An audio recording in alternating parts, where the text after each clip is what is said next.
क्या बात करेंगे, प्रश्नावली 1.1 से, ठीक है। और बिल्कुल स्टार्ट से हम बात करेंगे, सभी प्रश्नों को हल करेंगे, सभी प्रश्नों को टच करेंगे। साथ ही साथ जितने इंपॉर्टेंट टॉपिक रहेंगे, चाहे वो जनरल टॉपिक हो, चाहे वो एडवांस टॉपिक हो, हम उसको भी बात करेंगे, ठीक है। तो बेसिकली हम क्या पढ़ेंगे अभी, प्रश्नावली 1.1। मेरी बात समझो। अब प्रश्नावली 1 है क्या, 1.1 में है क्या, इसमें जो जनरल चीजें हमें समझना है, और वो क्या है, यूक्लिड विभाजन प्रमेयिका, ठीक है। इसको क्या बोलते हैं इसमें, यूक्लिड डिवीजन लेमा, लेमा या एल्गोरिदम। मेरी बात समझो, ये है क्या, समझो।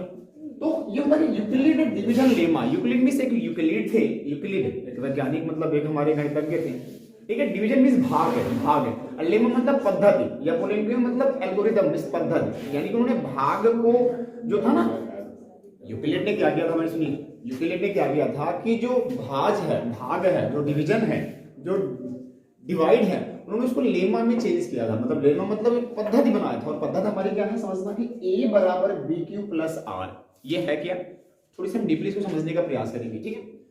इसे एक एग्जांपल समझेंगे। मैंने कहा कि अगर अपन 2 का हम भाग करते हैं 9 में, अब इसे मेरी बात समझने का प्रयास करेंगे, तो क्या होगा, ये 4 दूनी 8, और ये होगा हमारा 1, क्या बच गया, शेष, ठीक है। इसको हम बोलते हैं शेष, इसको बोलते हैं क्या, ये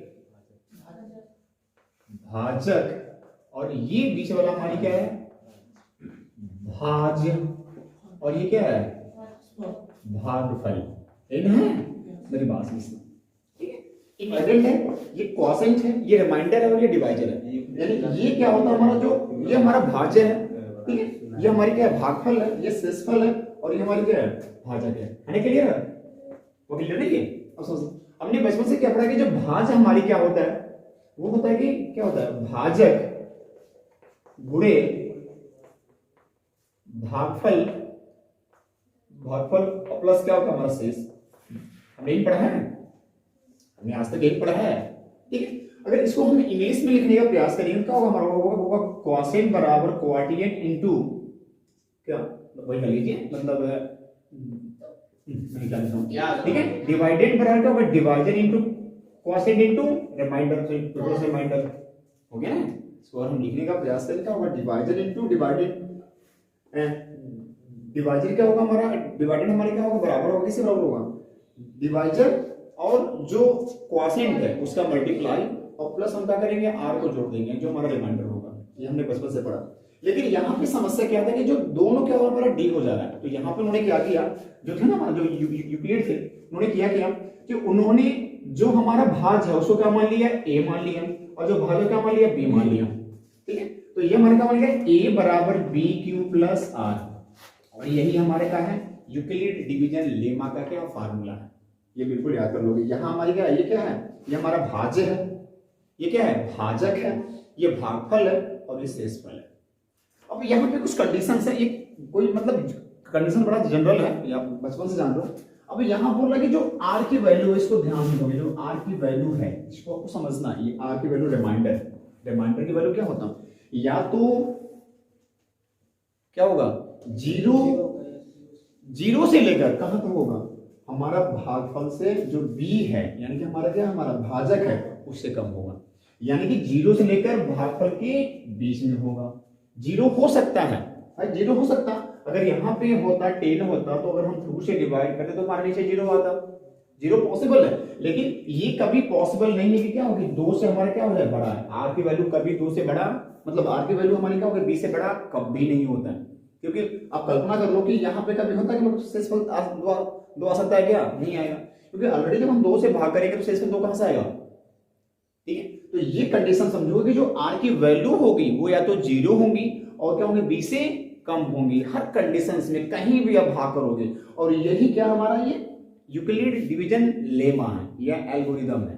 तो पहला सवाल हमारी इसी बेस पे, ठीक है। पहले सवाल को हम हल करेंगे, बिल्कुल डीपली हल करेंगे, उसको बिल्कुल समझने का प्रयास करेंगे।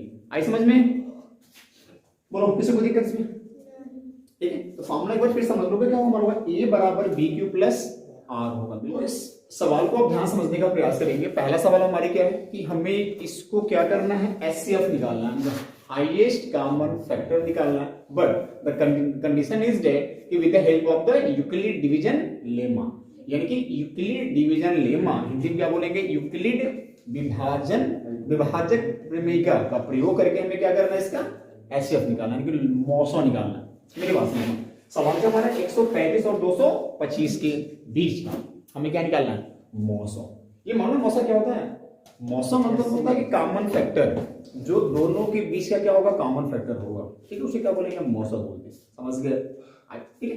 अब यहाँ पे देखो, ये बचपन से पढ़ते आ रहे हो, मतलब फॉर्मूला का अच्छा 6 से पढ़ते आ रहे हो मौसम निकालना, लेकिन यहाँ तरीका हमारा चेंज है, और तरीका क्या हमें इस्तेमाल करना है, यूक्लिड डिवीजन लेमा का इस्तेमाल करना, जो कि हमारे पास है a बराबर बी क्यू प्लस आर, है ना, ये आई समझ में।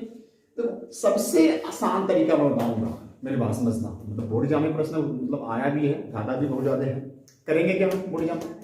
अब सवाल को हल करने के लिए पहले कहां जाओगे, क्लास 8 में जाओगे। क्लास 8 में जाओगे मतलब कैसे, कि हमने किया था, हमने जो बचपन में किया था, क्या किया था हमने, भाग से जो हमने एचसीएफ निकाला पहले, वो निकालोगे, उसी के दम पर हम क्या करेंगे, लैंग्वेज को लिखने का प्रयास करेंगे। चलो करते पहले, कितनी बन जाएगा, जाहिर से बड़ी बार में जाएंगे ना, हटाइए, ये 0 हो गया, ये क्या हो गया, 9 हो गया, फिर यहां से कर लेंगे, फिर लिखेंगे 135, ये कितने में जाएगा, एक बार में जाएगा 90, कितना हो गया 45, फिर 90 हो गया, कितनी बार हो गया, 2 बार में गया 90।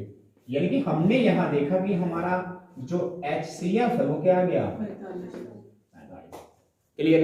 लेकिन यूक्लिड डिवीजन लेमा इस बात को नहीं मान रहा, मतलब क्या था, कुछ है नहीं सवाल में, लेकिन ऐसे में बोर्ड एग्जाम में नहीं करना, हमें पूरा मतलब बढ़िया से लैंग्वेज बना के लिखना। लैंग्वेज क्या करेंगे, मेरी बात समझना, यहाँ मेरी बात समझना, आपको मैंने अभी पहले भी कहा है कि यहाँ पे जो हम भाग देंगे, मेरी बात समझना, यहाँ पर हम भाग देंगे तो ये हमारी क्या होंगे, ये हमारा ए होगा, ये हमारा बी होगा, ये हमारा क्यू होगा, और ये हमारा जो आएगा शेष पर वो आर होगा। ये दिमाग में रहे, ये ना, ये दिमाग में रहे।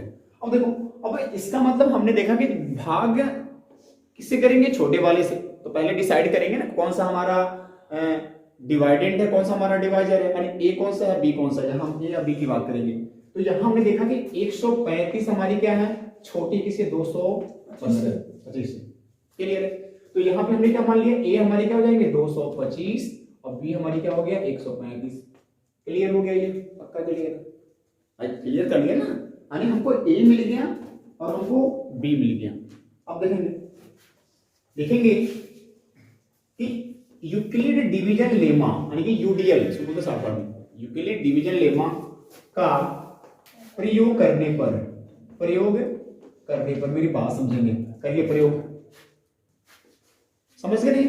अब देखिए यहां पे एक लाइन खींचेगा, हम ये लाइन लेंगे, मेरी बात समझेंगे, ले लिया, इसी को हम यूज करेंगे, अब यहां देखेंगे हमारा ये क्या होगा, ए हो गया, ये बी हो गया, ये आर हो गया, और ये हमारा क्या हो गया, ऊपर क्या हो गया हमारा क्यू हो गया।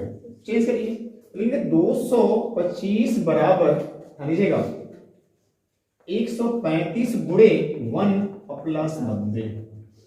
जाहिर सी बात है, हमने बस इसको चेंज किया, यही सब सीखोगे चेंज करना, चेंज कर लिया। ए बराबर बी क्यू प्लस आर से तुलना करने पर हमने क्या पाया, आर हमारा क्या है 90 है, जाहिर सी बात, आर हमारी क्या है 90 है, जो कि 0 के क्या है बराबर नहीं है, ये 0 के बराबर आना चाहिए, तब भी हम कर पाएंगे निर्धारित कि हमारे पास एचसीएफ क्या है। मेरे पास आता है। अब देखिए ये आर हमारा क्या होगा 90 हो गया, अब यहां क्या करेंगे, अब देखो जब 90 चला गया मतलब अब तो हट गया, पूरी प्रक्रिया खत्म हो गई। अब इसको लेंगे, इससे एक पार्ट को लेंगे, अब हमारे पास क्या बचा, ये क्या बन जाएगा 135, ये क्या बनेगा 90। देखिए अतः पुनः क्या मानेंगे, एक हमारा a बराबर 135, यहां समझेंगे, इसको लेंगे और इसको लेंगे, इनको क्या करेंगे रिमूव कर देंगे। a बराबर 135 कामा b बराबर 90 मानकर ठीक है, यूडीएल का प्रयोग करने पर, फिर से करेंगे प्रयोग, अब करोगे ना, अब फिर करोगे ना अब क्या आ गया, अब आ गया 135 बराबर कितना आ गया 90 गुणे 1 प्लस क्या है हमारा 45। फिर देखो आ गया, फिर देखो ए बराबर बी क्यू प्लस आर से तुलना करने पर फिर हमने पाया कि आर क्या हमारा 45 है, ठीक है, जो कि हमारी क्या है, तो फिर जो कि 0 के बराबर नहीं है, फिर से नहीं बराबर है, ठीक है, यानी कि आर हमारा क्या है 0 के बराबर नहीं है। ये आर हमारा 0 के बराबर होगा तब भी हम कर पाएंगे निर्धारित कि हमारा एचसीएफ क्या है। अब देखो, अब आर नहीं तो फिर क्या करेंगे, इसको हम भूल जाएंगे, इसको भूल जाएंगे। अब किसको लेंगे, इसको क्या मानेंगे ए मानेंगे, इसको क्या मानेंगे बी। ये यहां से बोलो सीधे सीधे सीधे यहां से बोलो, यहां से ये थर्ड पार्ट लिया, यहां मेरी बात समझना, तो मैं यहां लिखूंगा, लिखेंगे ए बराबर क्या मानेंगे 90 कामा बी बराबर 45 मानकर एक बार फिर यूडीएल का प्रयोग करने पर फिर कर लीजिए, तो सामने ही है, क्या हो जाएगा, 90 बराबर क्या हो जाएंगे, नहीं 45 गुणे दो ना, 45 गुणे दो प्लस 0, अब देखो 0 आ गया, ठीक है। इनमें ए बराबर बी क्यू प्लस आर से क्या करने पे तुलना करने पर क्या हो गया हमारा आर हमारा क्या हो गया 0। तो ये एक कंडीशन हमने पाना था, मेरी बात समझना, ये प्रक्रिया हम तब तक करेंगे जब तक हमारा आर की वैल्यू 0 नहीं आ जाती है, और आर की वैल्यू 0 आ जाएगी तो हमारा एचसीएफ क्या हो जाएंगे, एचसीएफ समझना वो होगा केवल बी होता है, क्या होता है बी, इसको याद कर लोगे, एचसीएफ हमारा क्या होगा बी। यहाँ पे बी की वैल्यू कितनी है, तुलना आपने किया ना, ये हमारा ए था, ये हमारा बी है, क्या हमारा 45, तो क्या होगा हमारा एचसीएफ 45। तो बिल्कुल दिमाग में रख लोगे कि जब हमने ऐसा कंडीशन पा लिया, यानी कि हमने कैसे किया कि ए बराबर बी क्यू प्लस आर, अगर हमने इस रूप में चेंज किया और अगर हमारा आर बराबर 0 है, ये मिल गया कंडीशन, तो हमारा एचसीएफ बाबू क्या हो जाएंगे बी हो जाएंगे। ये कंडीशन आप बिल्कुल दिमाग में रख लोगे, एचसीएफ तभी निकाल पाओगे जब हमारा आर की वैल्यू 0 होता है, आर की वैल्यू 0 नहीं हो तो एचसीएफ निकालना पॉसिबल ही नहीं है। आई समझ में।